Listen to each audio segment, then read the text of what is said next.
Assalamualaikum teman-teman semua, kita mulai lagi ya. Kita hari ini membahas tentang pengkajian luka. Buat teman-teman yang memang perawat atau memang bukan, yang memang mau belajar, kita belajar untuk tentang pengkajian luka.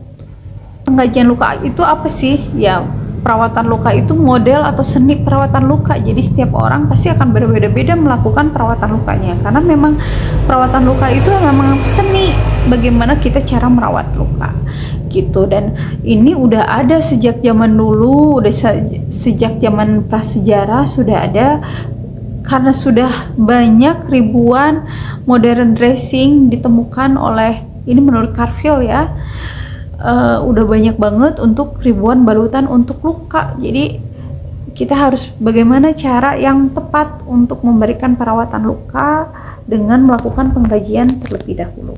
Nah, ini faktor penghambat luka. Faktor penghambat luka itu ada apa aja? Banyak ya teman-teman ya, ada faktor umum dan faktor lokal. Nih, sekarang ada dari mulai faktor umumnya, dari mulai apa? Dari mulai usia pasien di atas 50 tahun akan berbeda dengan pasien-pasien umur 25, 15, apalagi 10 tahun cara merawat lukanya. Karena kontur kulitnya berbeda. Kalau misalnya di atas 50 tahun, apalagi udah sepuh, pasiennya udah 80, 90 gitu ya, lukanya gampang rapuh, pembuluh darahnya udah kurang bagus, kulitnya gampang sobek gitu ya. Jadi kalau kena plester aja dia bisa keangkat kulitnya itu. Jadi teman-teman harus melihat. Jadi jangan sampai semua rata, oh ini cepat lukanya akan sembuh, tapi harus diterangkan ke keluarga pasien juga ya. Nah, penyakit penyerta pasiennya dengan stroke, obat-obatan diabetes, obatan tensi, obat jantung itu akan berbeda, atau pasiennya gagal ginjal gitu ya, itu akan berbeda cara merawat luka, dan itu akan pasti menghambat gitu. Nah, ini penyakit penyerta tadi udah ya disebutkan, penyakit penyerta sama vaskularisasi itu ya aliran darah ke pembuluh darah gitu ya, apakah itu bagus atau enggak. Status nutrisi ini nomor 1 ya teman-teman. Status nutrisi ini juga berpengaruh, apalagi pasien-pasien yang memang udah sepuh, yang nggak pernah mau makan gitu, itu akan berpengaruh. Beda dengan pasien-pasien yang anak kecil, dewasa, yang memang makannya bisa dikontrol. Ibu-ibu yang udah sepuh atau bapak-bapak yang udah sepuh itu susah ya makannya, kadang ini akan mempengaruhi luka itu terhambat. Obesitas sudah pasti, kalau misalkan berat badannya di atas 100 itu akan berpengaruh, pasien nggak bisa bolak-balik sendiri, harus ada dibantu sama keluarga juga nggak bisa sendiri, itu ya akan jadi masalah. Belum lagi pasien misalkan dilakukan miring-miringnya juga udah susah, udah berat gitu, itu akan mempengaruhi. Karena kan pasien kalau lukanya di bawah atau di belakang itu akan mempengaruhi, karena sering ditekan, itu juga akan menghambat luka ya teman-teman. Nah, gangguan sensasi atau mobilisasi kayak tadi pasien-pasien obesitas atau pasien-pasien yang udah sepuh, mobilisasinya dia nggak bisa bolak-balik sendiri, dia harus dibantu. Dia apalagi misalkan pasien dengan kena stroke, itu kan bolak-baliknya juga memang harus ada keluarga atau memang ada perawat home care-nya yang memang yang melakukan gitu. Jadi pasien tuh nggak bisa sendiri. Belum lagi status psikologis pasien-pasien yang biasanya dia sering keluar, dia sering kerja, akhirnya dia harus terbaring lemah gitu ya. Pasti pasien merasa oh ini nggak akan sembuh, itu juga teman-teman harus masuk ke situ gitu ya. Jadi kalau pasiennya udah nggak percaya, udah nggak yakin akan sembuh, biasanya akan menghalangi proses penyembuhan luka. Nah, untuk terapi radiasi dan obat-obatan, biasanya pasien-pasien yang kanker, obat-obatan kemoterapi itu akan juga menghambat kepada lukanya juga ya. Sekarang faktor penghambat luka untuk faktor lokal. Yang tadi itu secara umum, sekarang secara khusus gitu ya. Pasien dengan luka lembab, yang terlalu becek, yang terlalu kering, itu juga berpengaruh, akan menghambat luka. Karena gimana jaringannya akan tumbuh jika kelembabannya juga nggak dijaga. Penata laksanaan manajemen luka itu nggak hanya sekedar oh itu luka pasti akan sembuh dengan sendirinya, betul, tapi tidak semua luka, karena luka-luka Untuk luka-luka kronis itu nggak akan sembuh dengan sendirinya tanpa kita harus melakukan perawatan luka. Mungkin kalau didiamkan nanti malah tambah infeksi ya. Suhu di sekitar luka, suhu luka juga berpengaruh. Apakah lukanya itu pinggirannya ternyata ada bengkak, ada demam gitu ya, panas, dingin, itu juga berpengaruh. Tadi ya, tekanan, gesekan, dan pergeseran pada pasien-pasien yang memang pasien tidak baring lama, obesitas yang nggak bisa bolak-balik, itu resiko penghambatan luka untuk kesembuhannya juga bermasalah. Benda asing, mungkin benda asing itu banyak ya, kayak ada pen, pasien terpasang alat-alat tertentu gitu akan mempengaruhi, karena apa, benda asing akan menyebabkan infeksi yang luar biasa. Gak hanya itu, misalkan kayak post operasi ada benang yang ada di pasien juga bisa tidak diserap oleh pasien, itu akan menghambat juga untuk penyembuhan luka. Sama infeksi luka, nah ini infeksi luka bisa menyebabkan sepsis, apalagi pasien-pasiennya tidak dirawat luka dengan benar. Ketama pasiennya ada penyakit penyerta, jadi hati-hati ya teman-teman ya, banyak banget yang akan menyebabkan faktor penghambat luka. Nah ini penata laksanaan perawatan luka. Seperti apa ya, kita harus tahu penata laksanaannya perawatan luka, penyebab lukanya apa, dari mana, misalkan dari trauma, dari diabetes, trauma itu kayak kecelakaan gitu ya, atau karena tekanan. Jadi itu cara perawatan lukanya hampir sama, tapi perlakuannya akan berbeda. Nah ini apakah pasien itu pernah ini untuk operasi yang berapa kali, atau ini untuk lukanya yang keseberapa kali, itu berbeda ya, pasti terhambat juga untuk penyembuhan luka. Nah ini untuk usia pasien. Usia pasien tadi udah dibahas ya, usia-usia yang renta itu akan berbeda penyembuhannya dengan usia-usia yang masih belia. Nah ini durasi. Luka akut sama kronis sudah jelas berbeda cara perawatannya gitu ya teman-teman. Pasti yang suka sering di rumah sakit atau yang sering merawat luka dimanapun itu, di klinik atau dimanapun, pasti akan tahu, oh kalau luka seperti ini akan sembuh dalam berapa lama, luka seperti ini akan berapa lama. Nah ini kecukupan saturasi oksigen. Kecukupan saturasi oksigen, biasanya pasien-pasien yang memang sering, yang punya hipoksia atau sering oksigennya turun, atau pasiennya bermasalah dengan pembuluh darah gitu ya, yang sering sesak, itu akan mempengaruhi untuk penyembuhan luka juga gitu. Karena apa? Karena luka juga butuh oksigen, aliran darah ke luka juga butuh ya, tidak hanya untuk pasiennya saja tapi buat lukanya juga butuh. Nah ini untuk kayak tadi saya udah bilang, untuk obat-obatan akan mempengaruhi untuk perawatan luka, kayak obat-obatan jantung, obat-obatan kemoterapi, jadi itu akan berpengaruh.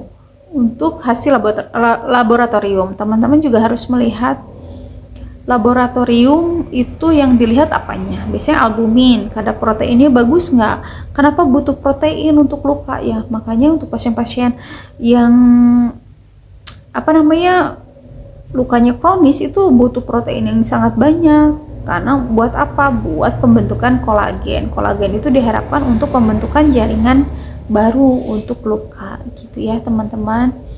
Nah ini penyakit akut dan kronis ya, tadi seperti saya tadi bilang, kalau misalnya ada penyakit penyerta, jantung, sepsis apalagi, wah itu penghambatan lukanya pasti akan sangat berat, jadi penyembuhan lukanya juga berat ya. Nah sama faktor lingkungan, kayak pasien itu tidak dirawat dengan benar, pasien-pasien yang nggak bisa miring tapi tidak dimiringkan, itu yang akan menghambat lukanya. Ini pengkajian luka itu tadi ada luka akut, luka kronis. Nanti luka akut sama kronis pembahasannya harus tersendiri ya teman. Ini untuk sekilas saja. Untuk luka-luka yang akut biasanya untuk post operasi gitu ya, yang habis tindakan hari ini segera, atau luka lecet gitu, luka akut. Kalau luka kronis biasanya pasien-pasien yang memang habis operasi, yang delay penyembuhannya, habis operasi ternyata nggak sembuh-sembuh, ternyata infeksi, itu akan menjadi luka kronis. Nah makanya jangan sampai terjadinya luka kronis ya teman-teman. Nah, ini untuk tipe penyembuhan. Nah, tipe penyembuhan primary intention, delay primary intention. Biasanya daerah primary sama delay itu bisa untuk sama perawat-perawat yang baru juga boleh ya, karena misalkan untuk perawatan luka habis operasi. Nah, tapi jangan lupa tetap harus dilihat biar tidak menjadi delay dan tidak jadi sekundari.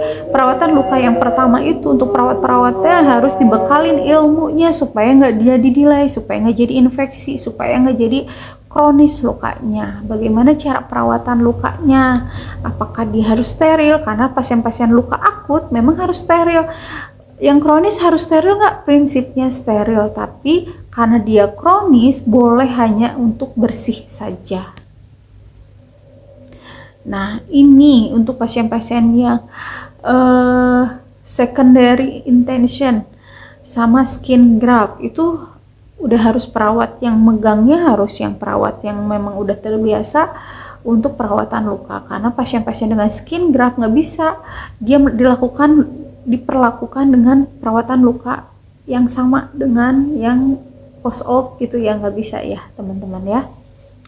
Nah, ini kehilangan jaringan dilihat juga untuk perawatan lukanya. Ini bisa menjadi menghambat luka. Dilihat apakah dia yang hilang itu hanya sekedar epidermis, kulitnya saja, atau ternyata nyampe subkutan, atau ternyata sampai otot, sampai tulang. Itu juga harus dilihat sama teman-teman. Perawatan luka, peralatannya yang harus dilakukan seperti apa. Jenis-jenis balutannya juga berbeda-beda, karena teman-teman harus dilihat otot tulangnya yang hilang gitu. Jadi harus dikasih apa ya supaya jadi cepet gitu untuk perawatan lukanya. Itu ada bagian tersendirinya ya teman-teman ya. Ini yang teman-teman lihat hanya untuk pengkajian lukanya aja. Nah, ini pengkajian lukanya juga. Kehilangan jaringan itu bisa digambarkan dari stadium 1 sampai 4. Stadium 1-nya apa? Ya tadi epidermis, apakah kulitnya nggak ada, atau lapisan yang keduanya nggak ada, kayak ternyata jaringannya yang nggak ada, dermisnya juga ikutan nggak ada, jaringan otot, tulangnya juga ternyata nggak ada. Nah, itu terus ini. Nah, penampilan klinis, apakah lukanya itu hitam atau lukanya itu kuning, pink, merah, hijau, teman-teman harus dilihat. Nah, kalau misalkan luka hitam harus seperti apa? Intinya semua luka memang itu harus lembab, mau dari hitam, pink, merah, kehijauan itu memang harus lembab, nggak boleh kering ya teman-teman, atau nggak boleh becek. Jadi teman-teman harus tahu nanti cara milah-milah bagian balutannya seperti apa. Itu beda lagi ya teman-teman. Ini harus dilihat. Biasanya teman-teman yang sering merawat luka akan tahu, oh ini luka hitam ini biasanya nanti dia akan melepuh dengan balutan apa gitu ya. Tapi teman-teman jangan lupa, kalau misalkan luka hitam itu apakah pembuluh darahnya juga ikutan rusak. Nanti kalau bagian pembuluh darahnya rusak, hati-hati juga apakah dia harus konsul dengan bagian bedah vaskuler atau tidak. Jadi nggak hanya sekedar hitam ya udah selesai gitu. Jadi teman-teman nanti bisa dilihat apakah pembuluh darahnya juga kena gitu. Nah, ini lokasi juga menentukan dari bagian lutut, siku atau wajah yang sering makan, mengunyah gitu, itu akan menghambat untuk proses penyembuhan luka. Jadi teman-teman dilihat apakah daerah itu daerah gerakan, itu akan mempengaruhi proses penyembuhan luka ya. Apalagi daerah lutut yang dipakai berjalan itu juga berpengaruh. Nah, ini ukuran luka, teman-teman mesti dilihat ukuran lukanya. Jangan sampai nanti kok semenjak dirawat di sini jadi lukanya tambah besar. Bisa tambah besar nggak? Ya bisa saja. Mungkin pas datang itu ternyata lukanya dia udah besar di luar, di dalamnya belum ketahuan ya. Jadi itu ada triknya. Jadi teman-teman, apakah dia cuma superficial aja atau dia cuma dermis aja, cuma epidermis aja, ternyata pas dibuka, apalagi pasien-pasien yang dekubitus, untuk pasien-pasien yang udah sepuh itu bisa dalam ya teman-teman, di luar yang cuman kayak ngelecet hitam padahal udah ke dalam gitu. Jadi Jangan lupa diukur panjang kali lebarnya, sama undermining tuh guanya apakah ada lubang gitu, itu diukur ya teman-teman, tingginya berapa lubangnya. Nah ini jenis eksudatnya cairannya, jumlah warnanya seperti apa, apakah warnanya jernih atau warnanya merah atau warnanya hitam atau warnanya hijau atau warnanya apa. Terus baunya juga dilihat, jumlahnya kira-kira segimana, warnanya seperti apa.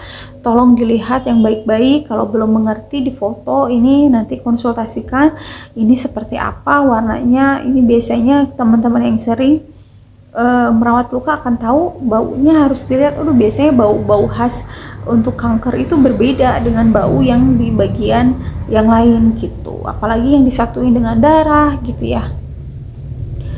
Nah ini untuk kulit sekitar luka, tolong dilihat kulit sekitar lukanya apakah bengkak, apakah seperti selulitis, itu bengkak juga ya selulitis, atau merah gitu. Jadi dikaji luka seperti ini, kalau selulitis perawatan lukanya seperti apa, pasti berbeda. Untuk pencuciannya sama, tapi yang lain-lainnya berbeda gitu ya, apakah harus didemang atau enggak gitu ya, itu teman-teman harus dilihat. Terus nyeri, nah ini biasanya pada daerah-daerah pasien-pasien yang perawatan lukanya yang trauma, infeksi, terus ada benda asing, itu pasti akan nyerinya akan berbeda dengan pasien-pasien yang kanker atau dengan trauma karena kecelakaan, itu pasti berbeda. Jadi hati-hati, lukanya harus diperlakukan seperti apa, itu akan berbeda, dan ini memang harus dipraktekkan ya teman-teman ya. Terus untuk infeksi luka, nah makanya sebelum pasiennya itu terjadi infeksi, dilihat dulu apakah ini pos pembedahannya habis operasinya bersih atau terkontaminasi, atau memang pasiennya memang udah terinfeksi. Jadi teman-teman bisa dilihat apakah itu akan menjadi resiko infeksi yang lebih besar gitu ya.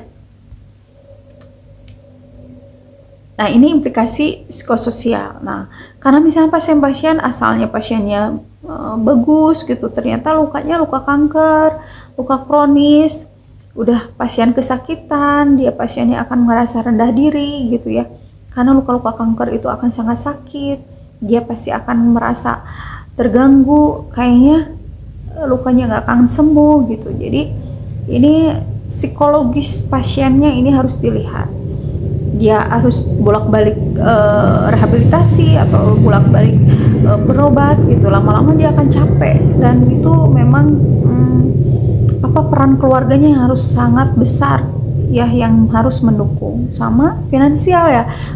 Meskipun sekarang itu era BPJS, tapi kan pasien harus bolak-balik, apalagi dari luar kota, itu kan butuh dana juga, atau harus perawatan di rumah, itu kan harus butuh biaya juga gitu untuk perawatan pasien gitu. Jadi ini yang juga teman-teman harus sampai ke situ dilihat untuk perawatan lukanya ya.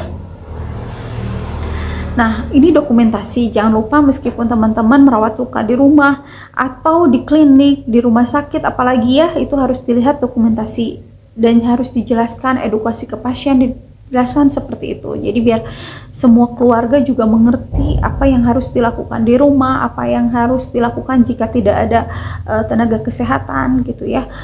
Biar pasien-pasien juga merasa aman, nyaman, keluarga juga aman dan nyaman gitu ya. Nah ini tujuan dokumentasinya untuk apa ya, untuk memberikan komunikasi kita antara tenaga kesehatan, bisa itu untuk dokter, bisa untuk tenaga lain, untuk yang mau fisioterapi, untuk tenaga kesehatan lain, untuk bagian gizi gitu ya. Kan kita harus kolaborasi kalau di rumah sakit, tapi kalau kita home care biasanya pasien-pasien harus diarahkan harus seperti apa gitu. Nah ini contoh dokumentasinya, ini sama. Nah udah belajar dari rumah sakit itu memang terasa sulit karena pasiennya banyak, karena kasusnya banyak, tapi lama-lama bisa dilakukan, bisa banyak ilmunya. Jadi teman-teman jangan takut.